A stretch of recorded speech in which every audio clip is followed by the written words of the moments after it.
Merci beaucoup et merci donc au bureau de l'AMRA, à toute l'organisation et à mon ami Fallois, avec laquelle on vient d'avoir une publication dans Seminars in Arthritis and Rheumatism sur l'acide hyaluronique. Et c'était un grand plaisir de travailler ensemble. Alors là, c'est un sujet qui est peut-être un peu plus ardu, avec moins d'images. Après l'exposé brillant de mon ami Jean-Louis, je remercie Jean-Louis et Gérard de m'avoir accompagné ici, et comme quoi on peut être radiologue et rhumatologue et très bien s'entendre et travailler de concert. Alors, bon, pas de gros conflit d'intérêts. Vous avez vu dans la présentation de Jean-Louis que régulièrement il y avait la fenêtre Doppler qui s'allumait. Et quand on est rhumatologue et qu'on se met à l'échographie, on est un petit peu perdu, je pense, avec ce problème de Doppler. C'est pour ça que j'ai fait ce topo déjà depuis quelques années, pour essayer justement de voir tous les aspects techniques. Et vous verrez que le Doppler, c'est pas facile et qu'il y a encore beaucoup de problèmes. Pourquoi ? La pratique du Doppler, c'est incontournable. Il y a encore quelques années, les rhumatologues me disaient « mais est-ce qu'il faut avoir un échographe avec Doppler ?» Oui, ça c'est évident. Mais il y a des contraintes techniques importantes et il y a énormément de variables. Et le principal problème, c'est ce qu'on va souligner dans cet exposé, c'est le manque de standardisation, la difficulté de reproductibilité, et où il faut tenir compte à la fois de la machine, bien sûr, de l'environnement dans lequel vous faites votre Doppler, des réglages, et donc de la sensibilité au Doppler de la machine. Alors rappelons un peu ce qu'est le Doppler. C'est une technique donc très ancienne, mise en évidence par M. Doppler, donc technique non invasive, non irradiante, qui va permettre d'étudier des vaisseaux grâce à cet effet Doppler. Les informations qui sont donc recueillies par la sonde sont basées sur des différences de fréquence entre l'onde sonore qui était émise et l'onde sonore qui est réfléchie. Lorsque le vaisseau frappe une structure en mouvement, ces ondes sonores réfléchies ont une fréquence différente. Et donc cette fréquence va être augmentée si la structure en mouvement se dirige vers la sonde d'échographie et diminuée si la structure en mouvement s'éloigne de cette sonde. Vous avez deux types de Doppler d'émission, une émission continue, donc qui va nécessiter deux transducteurs, et avec deux modes, qui est le mode Doppler-couleur, qui est issu du Doppler pulsé, qu'on va voir après, et le Doppler puissance ou énergie. C'est synonyme. Une émission peut être discontinue ou pulsée, donc c'est un seul transducteur Doppler pulsé qui ne va pas nous intéresser. Alors pourquoi Doppler puissance et pourquoi c'est ce que l'on utilise principalement en pathologie musculo-squelettique. Ce Doppler énergie est basé sur l'énergie du signal Doppler qui est recueilli. Donc on va analyser non pas la fréquence mais l'amplitude du signal. Et ça c'est pour permettre justement de voir les flux lents et les petits vaisseaux, donc d'avoir une plus grande sensibilité. En revanche, ça ne donne pas d'informations sur la direction du flux, sauf qu'avec les progrès de l'échographie, les échographes plus récents permettent d'avoir une meilleure information et finalement fait que le Doppler couleur et le Doppler pulsé, le Doppler puissance, pardon, se rapprochent. L'intérêt de ce Doppler puissance, c'est qu'il ne dépend pas de l'inclinaison de la sonde, donc de l'angle de tir, et qu'il a un meilleur rapport signal-bruit que le Doppler couleur. Enfin, il n'y a pas de risque d'aliasing. L'aliasing, c'est un phénomène de crénelage, de repli de spectre que l'on a avec le Doppler couleur. La résolution spatiale est identique, qui peut être améliorée maintenant avec des nouvelles machines. Alors on dit toujours l'échographie, c'est opérateur dépendant, mais tout est opérateur dépendant. L'examen clinique est opérateur dépendant, l'IRM est opérateur dépendant, et il est aussi machine dépendant. Donc ça, je crois qu'il faut peut-être arrêter un petit peu ça. C'est vrai qu'on a tous des courbes d'apprentissage, des difficultés, et au début, le rhumatologue qui se met à l'échographie, il va être effectivement dépendant de ses compétences, et puis au bout d'un moment, s'il a pris une machine un peu performante, il va être très vite limité par sa machine. Pour éviter, ça j'en reparlerai tout à l'heure, peut-être à l'occasion du symposium sur la PR, il faut commencer par son examen en mode B, parce que quand vous allumez le Doppler, certains, pour aller plus vite, mettent le Doppler et font leur examen. On dégrade l'image en mode B, et il faut d'abord commencer par une analyse fine en mode B et allumer le Doppler après. Et là aussi, comme le souligne tout le temps Jean-Louis, il faut être comparatif.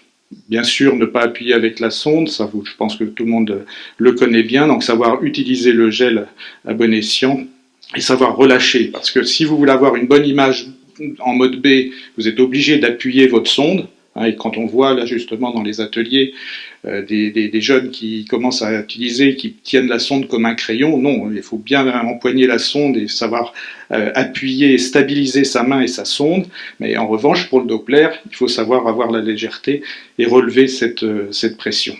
Alors il y a un certain nombre de réglages à connaître, le gain de la sensibilité et selon les machines, certaines ont un bouton PRF, d'autres c'est le bouton vitesse. Connaître les artefacts, donc l'importance pour éviter les phénomènes de réverbération, de ne pas avoir la boîte placée en partie haute de l'image, bien centrer le Doppler et la boîte Doppler en même temps que votre focale en mode B, se méfier des bruits de fond, de scintillements, donc quand vous avez pas assez de gel, selon votre pression, vous pouvez avoir plein d'artefacts. Et le gros problème, donc, c'est la reproductibilité dont on va reparler.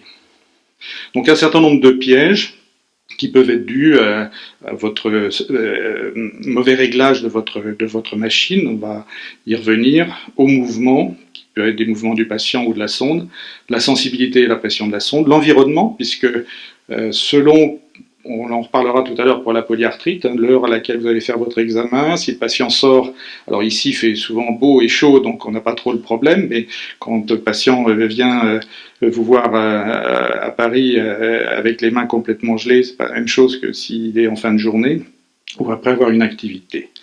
La prise du traitement, la profondeur de la structure, est évident que plus on va être profond, moins la performance du Doppler est importante et bonne. Donc la focalisation, la taille de la fenêtre, tout ça sont des éléments importants à connaître.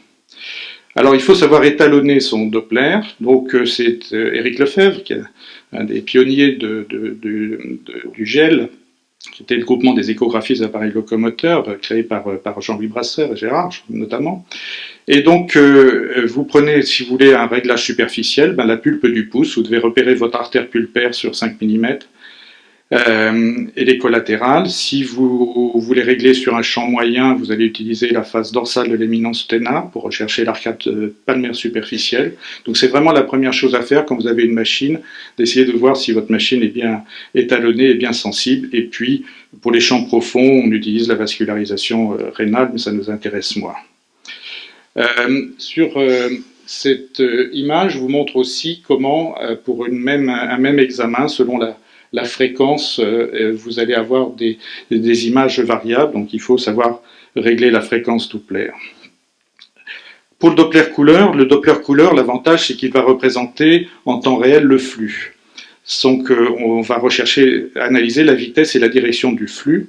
Donc par code, quand le Doppler est rouge, c'est que le flux vient vers vous, se rapproche, et quand la couleur est bleue, il s'éloigne, et en cas d'augmentation de la vitesse, on va avoir une couleur jaune ou blanche. Alors l'inconvénient de ce système-là, c'est que selon les réglages, on va avoir des phénomènes d'aliasing, et puis c'est dépendant bien sûr de l'angle de tir. L'analyse spectrale, je passe parce que c'est moins utile dans notre pratique. Donc voilà la liste un petit peu de tous les réglages qu'il faut savoir faire pour faire un bon examen Doppler. Alors, un des grands débats, et on en reparlera tout à l'heure, c'est comment grader ce signal Doppler. Alors, il y a plusieurs cotations. Vous avez une cotation qui est souvent utilisée, enfin moi celle que je trouve la plus simple, si vous avez un signal Doppler inférieur à un tiers de la surface, grade 1, entre 1 tiers et 2 tiers, grade 2, et au-delà des 2 tiers, grade 3. Alors vous voyez que, bon, jugé d'un tiers sur une zone synoviale, ça reste quand même un peu de l'à peu près. Vous avez une autre gradation, qui est la présence d'un ou deux spots simplement sur la zone que vous utilisez, deux spots ou des bandes supérieures à 1 mm, et puis après plus de 2 bandes.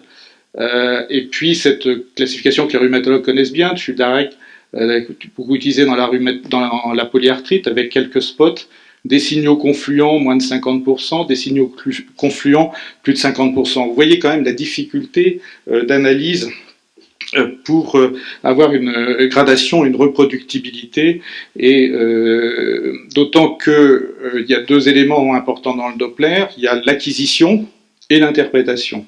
Donc si votre acquisition est faussée, vous aurez forcément une mauvaise interprétation. Je crois qu'il faut être très prudent, et dans la pratique courante, est-ce que réellement on va grader? Ce qui est important, vous avez un signal Doppler, vous avez une synovite, elle flash, c'est soit un tiers, deux tiers, est-ce que ça va vraiment changer votre pratique? Alors dans les études cliniques, certes, ça peut être intéressant pour voir la sensibilité au changement, la réponse au traitement, mais dans la pratique courante, le Doppler est présent, il n'est pas présent, qu'il soit un peu plus intense, un peu moins intense. Quand on voit les variabilités que vous pouvez avoir dans l'examen, ça reste très sujet à caution. Alors les progrès récents du Doppler fait effectivement que certains aiment bien le côté couleur du Doppler couleur, et qu'on peut avoir des informations sur la direction du flux avec le Doppler puissance. Alors on avait un espoir à un moment, on en reparlera aussi sur la polyarthrite, c'est d'essayer de s'affranchir d'une part du problème de la position, de la pression de la sonde, et puis des mouvements pour avoir une meilleure reproductibilité. C'était l'échographie en 3D. Malheureusement, je crois que pour l'instant, ça ne s'est pas confirmé. Alors, un autre progrès plus récent, c'est d'essayer d'avoir une meilleure étude, une meilleure sensibilité pour rechercher des microflux. Ce qu'on appelle explorer donc cette microvascularisation qui est importante pour nous rhumatologues dans les rhumatismes inflammatoires. Alors plusieurs fabricants, et au premier lieu il y a eu Toshiba, qui a donc créé ce qu'ils appellent le SMI, c'est le Superb Microvascular Imaging, mais d'autres fabricants ont développé des systèmes. Donc ça c'est un phénomène de logiciel, si vous voulez, d'algorithme adaptatif, qui permet d'avoir une meilleure analyse. Je ne vais pas rentrer dans les détails techniques, mais je vais vous montrer des exemples que j'ai fait personnellement. Ça, c'est dans la littérature. Donc, ça donne une image qui est rose et beaucoup plus fine que dans le Doppler puissance classique. Voilà un exemple. Alors, je ne sais pas si ça passe finalement très bien là. On va le voir là. Voilà, bon, ça c'était sur une polyarthrite de séropositive, séroérosive. Alors, il faut se méfier toujours des petits signaux qui sont vus au niveau de la corticale. Hein. Ça a été le drame un petit peu des premiers rhumatologues qui ont fait l'échographie, qui voyaient des inflammations partout, et notamment au niveau des anthèses, et qui sont des phénomènes d'artefacts. Alors il y a un certain nombre de publications, je vais passer vite là-dessus, que vous pourrez revoir, ces derniers très récemment sur l'intérêt de ce micro-Doppler, enfin ce Doppler en microsensible, des études pour l'instant avec des petits effectifs qui compare avec le Doppler puissance conventionnelle, et cette étude là sur 30 polyarthrites avec une activité modérée ou en rémission sous rituximab, une étude des 2 mains. Alors avec ce qui est intéressant, c'est des vidéoclips, parce que le problème, c'est que quand vous faites une étude de Doppler, vous mettez une image, mais selon le moment où vous allez enregistrer votre image, vous ne reflétez pas vraiment l'intensité du phénomène Doppler. Donc en fait, il faudrait pouvoir rendre une vidéo, parce que est-ce que le moment où vous allez geler votre image est vraiment le moment le plus performant, donc vous êtes obligé de régler, et c'est ça aussi une des difficultés. Donc, pouvoir faire des relectures avec des vidéoclips, c'est bien sûr beaucoup plus pertinent que de le faire à partir d'images. Autre étude aussi, donc ça c'était dans l'épicondylite. Il y a eu donc dans des études cliniques, donc vous voyez quelques publications en 2017 qui on va passer. En fait, retenez que c'est une technique plus sensible pour détecter la vascularisation dans les articulations symptomatiques comparée au Doppler puissance classique. Le problème, on passe sur l'épicondylite, pour insister sur ce travail sur le canal carpien, parce que vous savez qu'on recherche une vascularisation anormale. Quand un nerf est comprimé, il y a une dilatation, il y a aussi des phénomènes vasculaires. On ne pense pas toujours à le faire. Et finalement, la sensibilité de cette microvascularisation est telle qu'on voit une vascularisation normale et que pour l'instant, savoir si c'est du pathologique ou pas du pathologique, c'est difficile. Alors, venons un petit peu vous montrer des images pour, vous voyez, ces problèmes techniques qu'on peut avoir. Vous avez là la même patiente, polyarthrite, face dorsale d'une métatarso-phalangienne. Et vous voyez que les images sont un peu différentes. Simplement pourquoi ? Quand vous déplacez latéralement votre sonde, si vous êtes au centre de l'articulation, vous avez la pression du tendon qui va vous chasser le Doppler, et donc vous aurez beaucoup plus de signal quand vous êtes latéralement. Donc il faut vraiment balayer votre articulation pour bien aller rechercher l'hypersignal Doppler sur les côtés.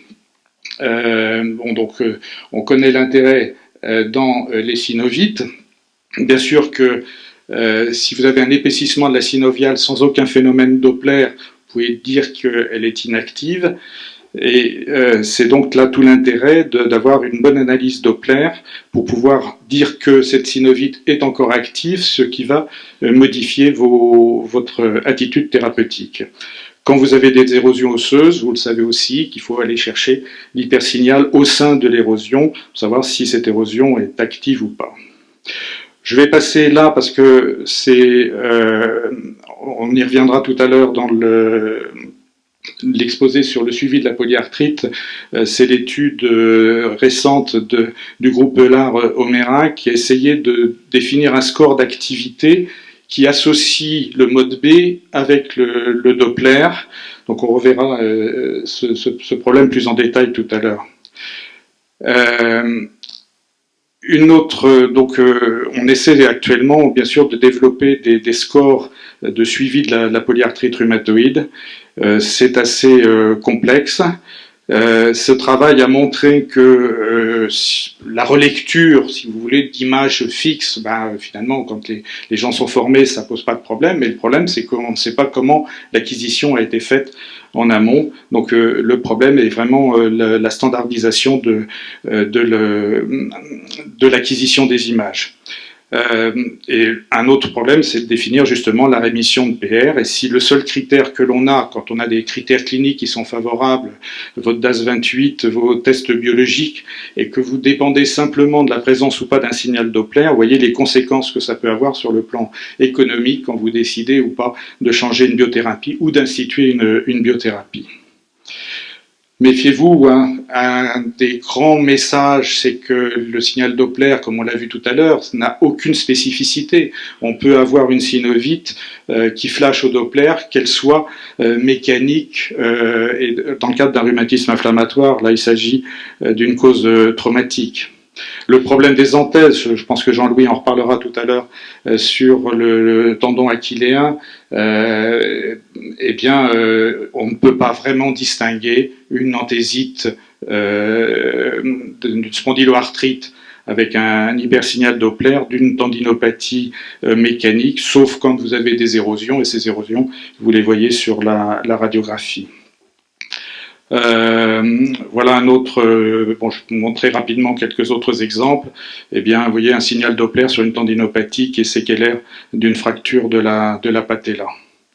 Donc, problème des spondyloarthrites, les seules choses intéressantes, c'est de voir une atteinte de l'anthèse, un hypersignal qui va au-delà de la synoviale, donc des anthésites. Et vous voyez que cet hypersignal Doppler peut être aussi bien en superficie qu'en profondeur, ici, là aussi, dans une anthésite de spondylarthrite. Pour les ténosynovites, c'est compliqué aussi parce que là, on a encore plus de mal à faire une quantification parce que selon l'endroit où vous allez faire votre image, vous voyez que le signal Doppler peut être très différent selon le niveau.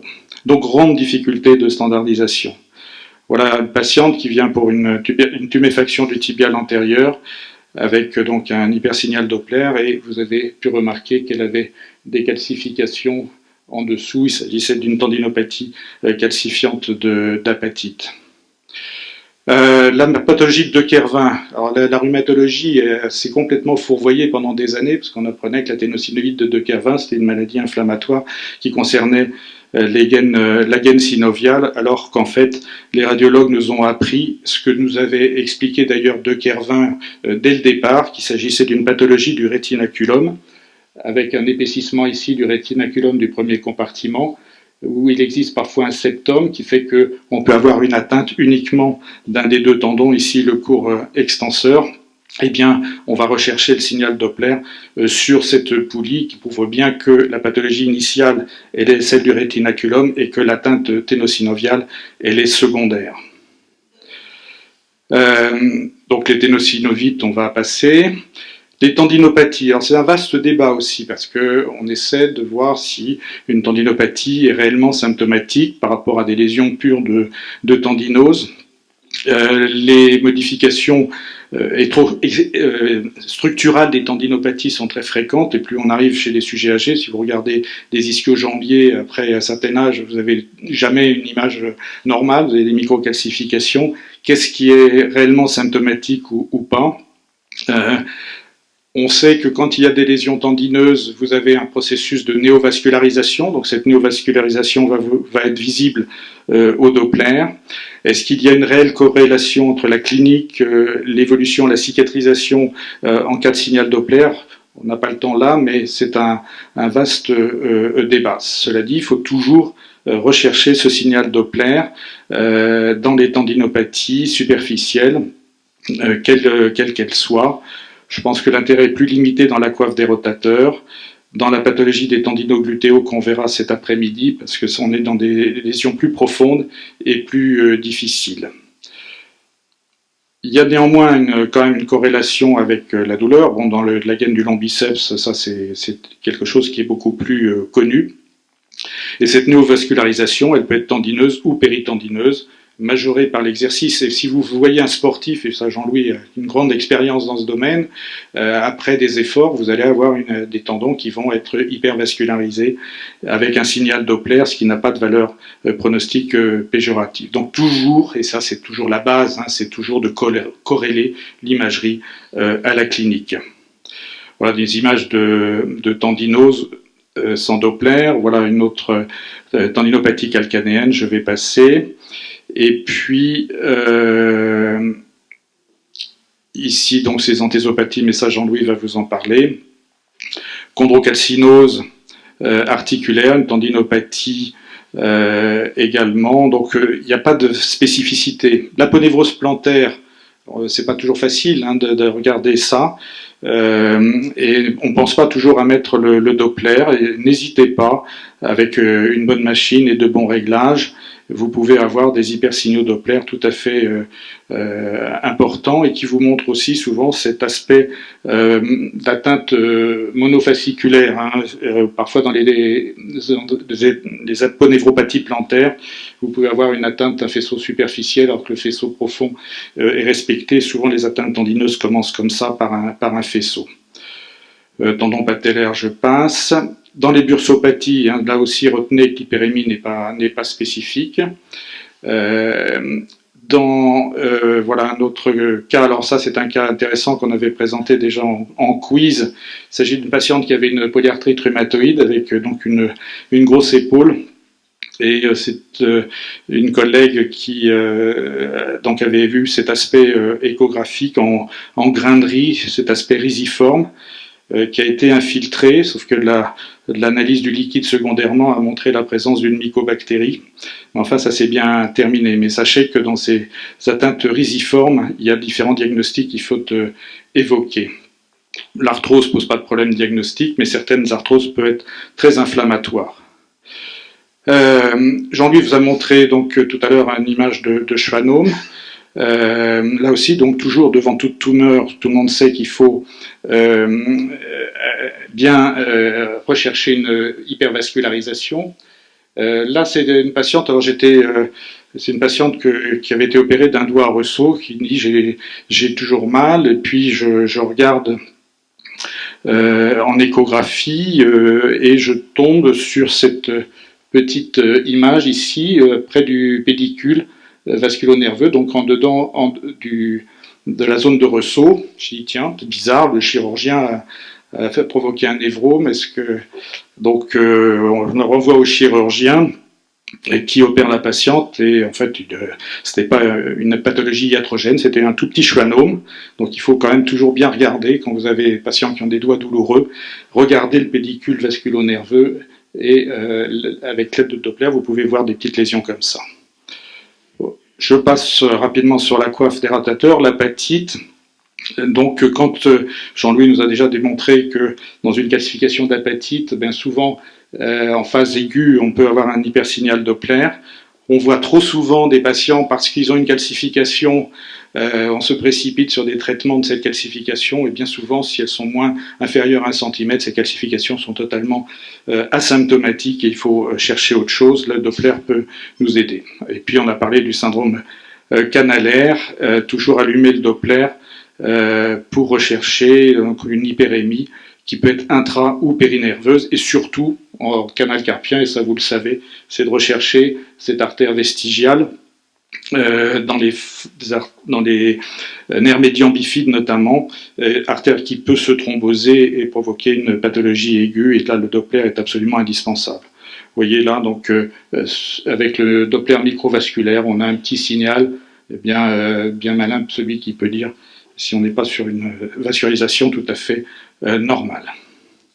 Alors, un petit cas pour Jean-Louis. C'est une patiente qui avait une douleur du creux poplité, à la partie, donc je dirais le compartiment 2, donc partie ganglion, très superficielle. Et quand on regarde ça, et Jean-Louis me dira ce qu'il en pense, il y a une déhiscence de l'aponévrose avec un petit passage de vaisseau à ce niveau-là. Et quand on regarde, et on a souligné l'importance du palper avec la sonde et de mettre le doigt sous la sonde, eh bien c'était vraiment ça qui faisait mal.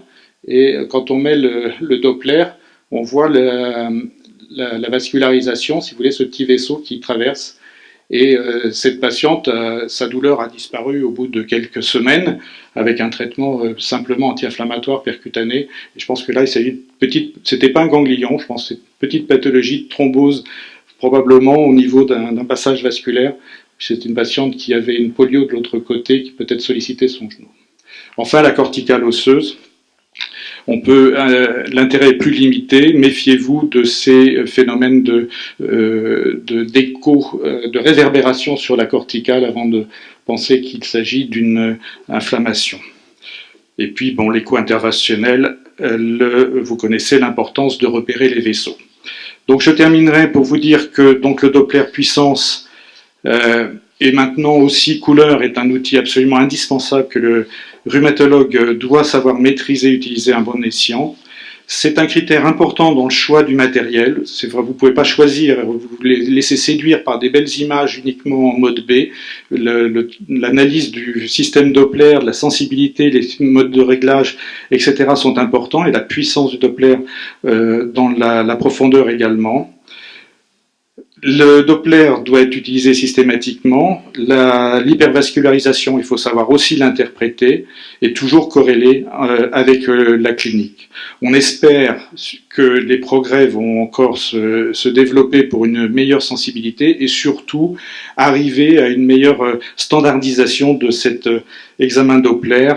Et ça reste le problème, et je pense qu'il faut quand même être assez circonspect. Féliciter tous nos collègues qui font beaucoup d'efforts pour essayer de grader ces phénomènes Doppler qui sont importants dans les études cliniques, mais vous voyez la difficulté que l'on peut avoir pour cette standardisation. Je vous remercie.